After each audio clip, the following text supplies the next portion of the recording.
ഉൽപ്പത്തി പുസ്തകത്തിൽ നിന്നുള്ള വായന. അദ്ധ്യായം 13, 1 മുതലുള്ള വചനങ്ങൾ. അബ്രാമും ലോത്തും. അബ്രാം ഭാര്യയോടും സ്വന്തമായ സകലത്തോടും കൂടെ ഈജിപ്തിൽ നിന്ന് നെഗേബിലേക്ക് പോയി. ലോത്തും കൂടെയുണ്ടായിരുന്നു.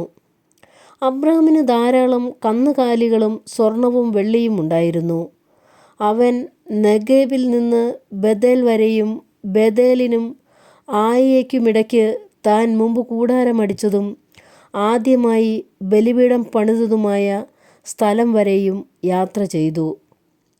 അവിടെ അബ്രാം കർത്താവിൻ്റെ നാമം വിളിച്ചപേക്ഷിച്ചു.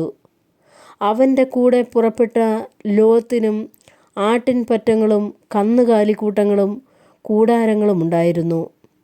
അവർക്ക് ഒന്നിച്ച് താമസിക്കാൻ ആ ദേശം മതിയായില്ല, കാരണം അവർക്ക് വളരെയേറെ സമ്പത്തുണ്ടായിരുന്നു. ഒന്നിച്ചു പാർക്കുക വയ്യാതായി. അബ്രാമിൻ്റെയും ലോത്തിൻ്റെയും കന്നുകാലികളെ മേയ്ക്കുന്നവർ തമ്മിൽ കലഹമുണ്ടായി. അക്കാലത്ത് കാനാൻകാരും പെരിസ്യരും അന്നാട്ടിൽ പാർത്തിരുന്നു. അബ്രാം ലോത്തിനോട് പറഞ്ഞു, നമ്മൾ തമ്മിലും നമ്മുടെ ഇടയന്മാർ തമ്മിലും കലഹമുണ്ടാകരുത്, കാരണം നമ്മൾ സഹോദരന്മാരാണ്. ഇതാ, ദേശമെല്ലാം നിന്റെ കൺമുമ്പിലുണ്ടല്ലോ. എന്നെ പിരിഞ്ഞു പോവുക. ഇടതുഭാഗമാണ് നിനക്ക് വേണ്ടതെങ്കിൽ ഞാൻ വലത്തേക്ക് പോയിക്കൊള്ളാം, വലതുഭാഗമാണ് നിനക്ക് വേണ്ടതെങ്കിൽ ഞാൻ ഇടത്തേക്ക് പോയിക്കൊള്ളാം. ജോർദാൻ സമതലം മുഴുവൻ ജലപുഷ്ടിയുള്ള ഭൂമിയാണെന്ന് ലോത്ത് കണ്ടു. അത് കർത്താവിൻ്റെ തോട്ടം പോലെയും സോവാറിന് നേരെയുള്ള ഈജിപ്തിലെ മണ്ണുപോലെയുമായിരുന്നു. കർത്താവ് സോദോമും ഗോമോറയും നശിപ്പിക്കുന്നതിന് മുമ്പുള്ള അവസ്ഥയായിരുന്നു അത്. ലോത്ത് ജോർദാൻ സമതലം തിരഞ്ഞെടുത്തു. അവൻ കിഴക്കോട്ട് യാത്ര തിരിച്ചു. അങ്ങനെ അവർ തമ്മിൽ പിരിഞ്ഞു. അബ്രാം കാനാൻ ദേശത്ത് താമസമാക്കി. ലോത്ത് സമതലത്തിലെ നഗരങ്ങളിലും വസിച്ചു. അവൻ സോദോമിനടുത്ത് കൂടാരമടിച്ചു.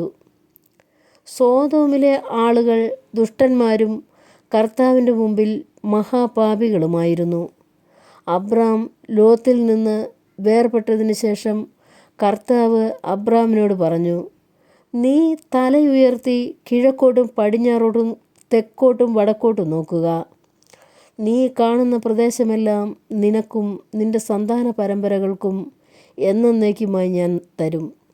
ഭൂമിയിലെ പൂഴി പോലെ നിന്റെ സന്തതികളെ ഞാൻ വർദ്ധിപ്പിക്കും. പൂഴി ആർക്കെങ്കിലും എണ്ണി തീർക്കാമെങ്കിൽ നിന്റെ സന്തതികളെയും എണ്ണാനാവും.